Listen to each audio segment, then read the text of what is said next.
And one more time to Mr. Ralph Merriweather.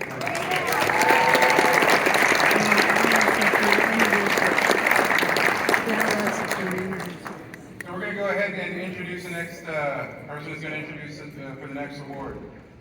Ms. Alice Embry is a nationally known writer and activist. She's a leader of the Students for a Democratic Society at the University of Texas. She helped launch Austin's underground newspaper called The Rag. Alongside organizer Glenn Scott, they brought that up together. So with that, please help me welcome Ms. Alice Embry.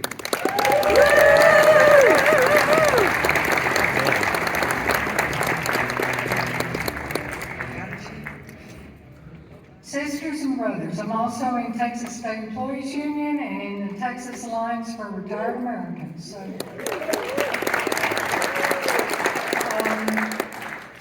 Glenn Scott was an organizer. She was born in Fort Worth and attended Texas Tech, where she got a degree in Latin American Studies and met her partner for life, Richard Crogsdale. After a stint teaching school in Fort Worth, she and Richard moved to Austin, so I met them 50 years ago.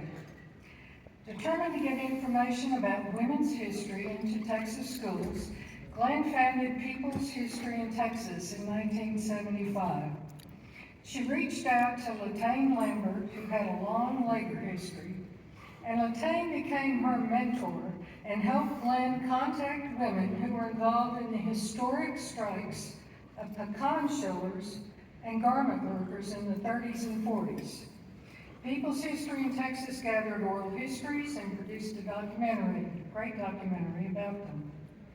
That work inspired Glenn's long career in labor organizing, something she could do well in both Spanish and English.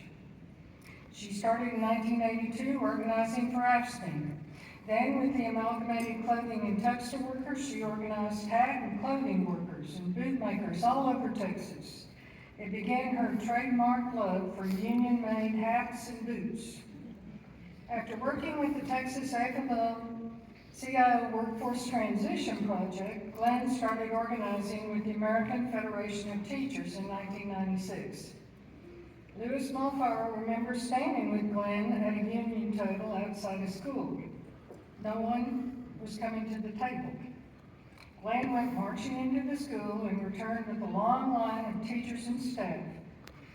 She was involved with the merger of AFT and the National Education Association that formed Education Austin and is still a very active labor union.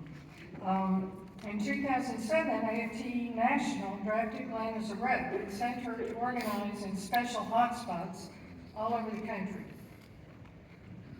2011, she began working with National Nurses United in El Paso.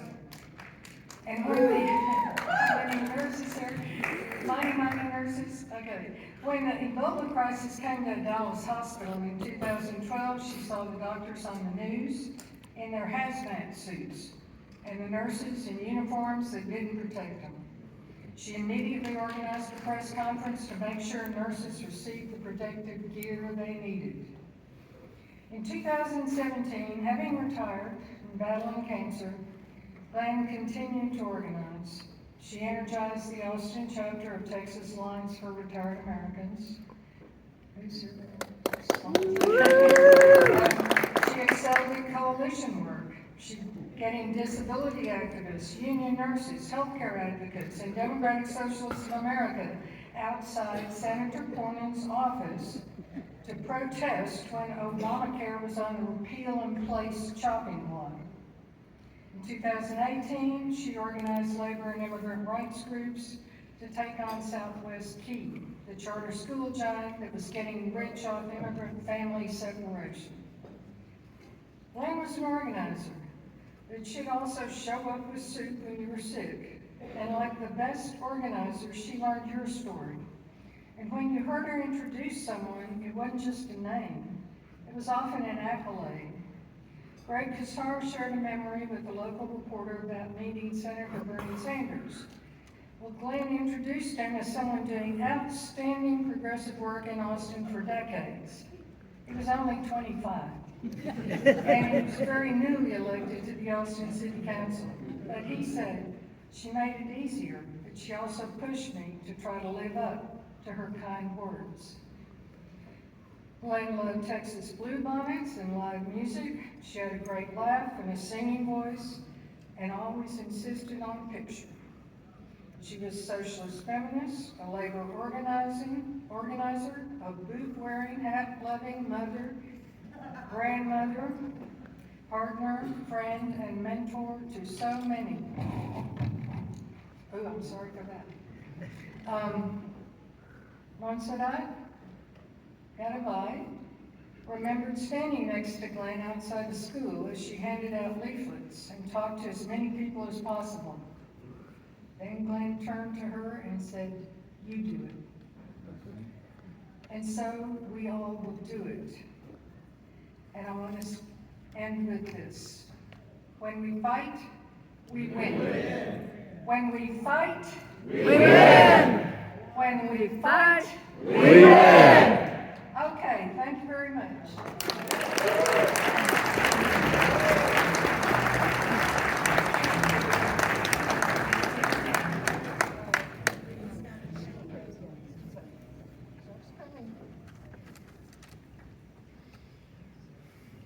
Where is it? It's over here. Tilly. All right. Thank you, Alice. We appreciate the words, appreciate just the stories about Glenn and all the amazing work that she's done.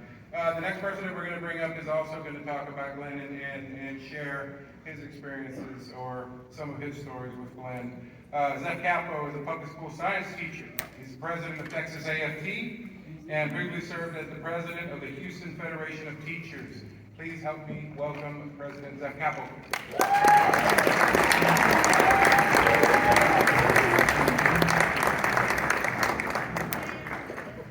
Good evening, siblings. I am deeply honored to be with you tonight, to have a few minutes to talk about one of the best humans I've ever met in my entire life.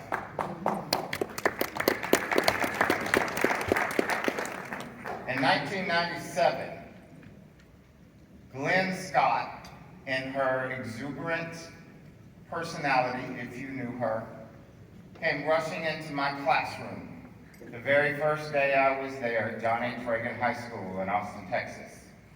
And she said I had to come meet this person that was looking for the union.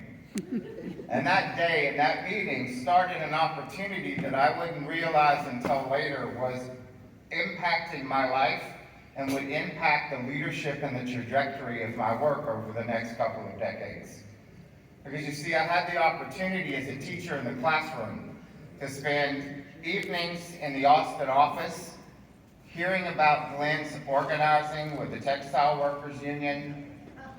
I had the opportunity, when she came on to work with AFT, to have a friendly face in Austin when I was first starting the leadership with our national union. Someone to help me learn the ropes. Someone that was always there to share the story and push us further. I feel deeply honored to have had somebody with such a great caliber as an organizer and such an indomitable spirit to learn from. It is because of Glenn, in part, that I am here today and have the opportunity to stand before you as a leader in Texas AFT. From what I learned to her, and I'm deeply honored for this moment to honor her for that, to thank her family. And I know I'm not unique in that, because I can look across this room and I know that there are other people that she touched, and they are in their leadership roles and in this place because of her work and because of foundations that she helped lay for them. And I would ask, if Glenn touched you, if Glenn helped you, if Glenn was part of the reason why you two are here, stand up. Stand with me.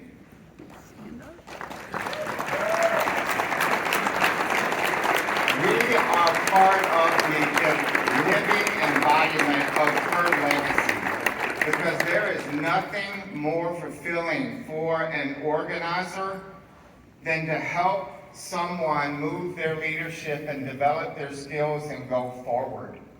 That's what we learned from her, and that's the gift that we give back to her, is to make sure that we bring someone else behind us and we do the same for someone else that she did for us at one time. I thank you, and I so much appreciate the Austin Central Labor Council for putting this recommendation forward, and what an honor we do for a sister that meant so much for all of us. Thank you.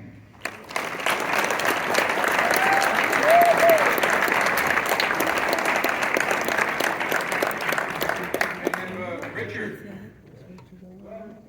Tilly's coming. Tilly. Okay, sorry. Come on up. Richard.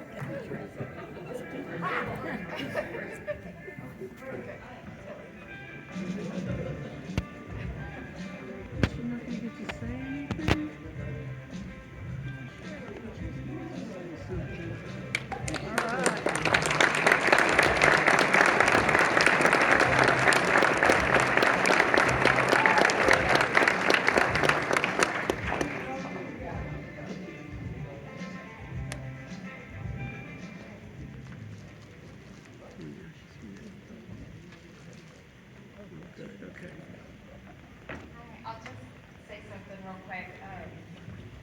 I'm Glenn Scott's daughter, Tilly, and my dad's here, Richard, and we're just overwhelmed.